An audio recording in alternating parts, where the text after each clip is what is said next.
अभी एक सज्जन ने हमको बताया सीकर में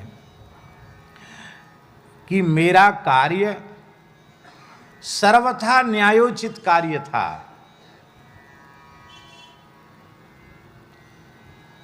पर बहुत लंबे समय से अटका पड़ा था, फाइलें आगे नहीं बढ़ रही थी।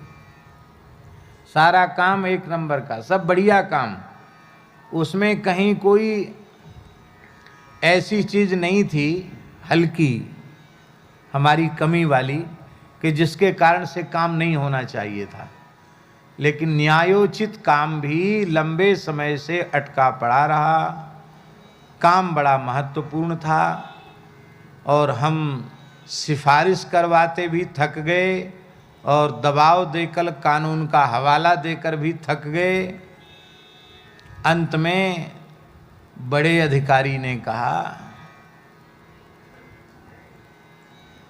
श्रीमान जी आपका काम 100% न्यायोचित है, पर आप ऐसे ही चाहते हैं कि इसमें उलट पलट फाइलें होती रहें, काम हो, ये चाहते हैं कि नहीं? नहीं चाहते तो हम इतना पीछे क्यों लगते हैं? तो बोले 25 लाख रुपए में हो जाएगा। तो वे बड़े ईमानदार व्यक्ति, उन्होंने कहा महाराज अपने न्यायोचित काम के लिए मुझे जो कहा गया किसी व्यक्ति के द्वारा उतना हमको उसे देना पड़ा। और लेने के बाद उसने एक और बात कह दी, रश्मि भाई, उसने ये बात कह दी कि आप इन्हें समझो कि आप बहुत ज्यादा दे रहे हो, ये मैं अकेले थोड़ी हूं लेने वाला।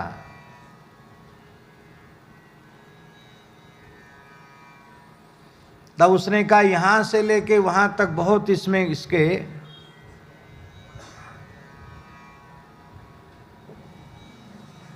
क्या कहना चाहिए, हमको तो शब्द ही नहीं आ रहा है, भागीदार। हाँ, मैं माने उनमें भी कितनी ईमानदारी है उस कार्य के प्रति।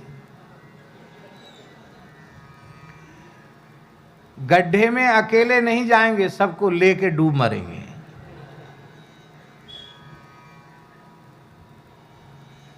और सब प्रथम श्रेणी के ईमानदार, इतना सब करने के बाद भी प्रथम श्रेणी के ईमानदार माने जाते हैं।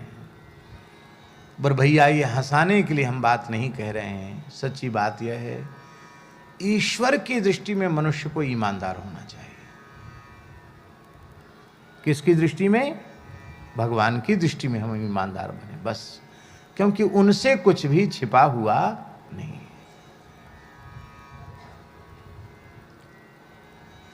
संतों का जीवन चरित्र ऐसा ही होता है। झांसी रेलवे स्टेशन पर पूज्य गुरुदेव भक्तमाली जी के साथ हम लोग खड़े थे। महाराज जी जनरल का टिकट लेते थे, मथुरा से हम लोगों को बिठा देते, स्वयं लाइन में लग करके सामान्य टिकट खिड़की से लेते थे भक्तमाली जी महाराज। हम लोगों को बिठा देते, तुम लोग बैठो, और स्वयं लाइन में लग के गमछा में पैसा बांध के रखते, छोड़ में उसमें से गांठ खोल के, और वहाँ से टिकट जितने मूर्ति होते उस हिसाब से जनरल टिकट लेते। जब कभी झांसी जाना होता मथुरा से बुंदेलखंड, 5 घंटे में 6 घंटे में पहुँच जाती ट्रेन, 5 घंटे में। तो जनरल डिब्बा में बैठते थे, आने जाने में दोनों समय। तो झांसी से आना था और इतनी भीड़ थी जनरल डिब्बा में कि लोग बाहर लटक रहे थे, भीतर घुसने का कोई जुगाड़ नहीं थी कि भीतर कैसे कोई घुस सकता है। 6-7 मूर्ति। तो एक टीटी साहब थे, बड़े सज्जन, महाराज जी में बड़ी श्रद्धा रखते थे। उन्होंने कहा महाराज जी ट्रेन छूट जाएगी, आप ऐसा करो रिजर्वेशन वाले डिब्बा में चलो, हम हैं ना, आप चलिए। महाराज जी बोले हमारा तो जनरल का टिकट। बोले आप विचार करेंगे तब तक ट्रेन निकल जाएगी, आप चलिए बैठिए। तो उन्होंने आग्रहपूर्वक चढ़ा दिया। तो महाराज जी का एक टाट में लपटा हुआ आसन रहता था, बंडल इतना, उसको अपना आसन अपने साथ ही रखते, दूसरे को नहीं उठाने देते। कहते भाई अपने सामान की जिम्मेवारी स्वयं रखो। वो आसन अपना खुद ही रखते, अपना झोला अपना आसन अपने पास रखते। कहे तुम लोग अपना उठा लो, उतना ही बहुत है। और उसी आसन पर गोलमोल लपटा हुआ टाट में आसन, उसी पे शौचालय के पास बैठ गए। अब टीटी कह रहा महाराज सीट खाली है बैठ जाओ। हमने कहा महाराज जी बैठ जाओ। महाराज जी टीटी से बोले आप अपना कार्य करें, हम आराम से बैठे। वो चले गए, उन्हें तो अपना काम करना था, वो चले गए।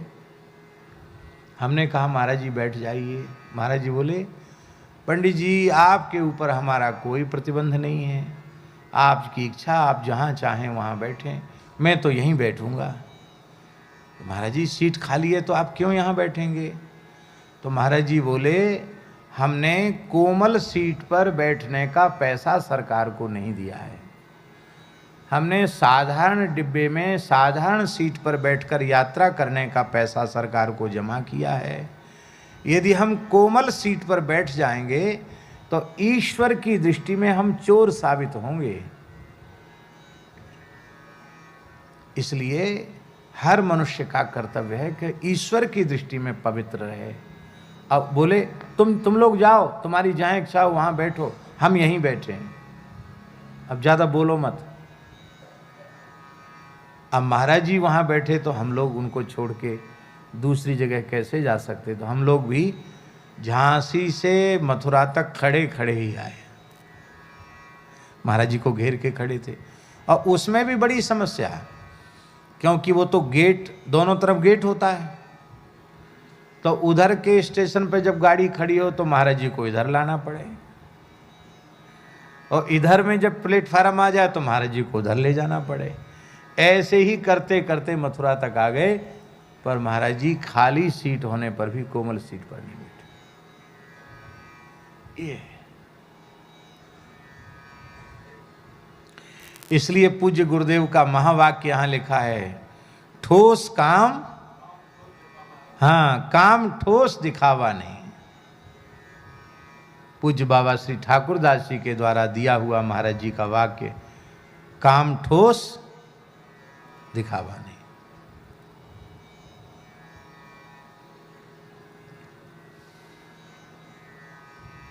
पूरन भगत जी समझ रहे हैं कि नहीं?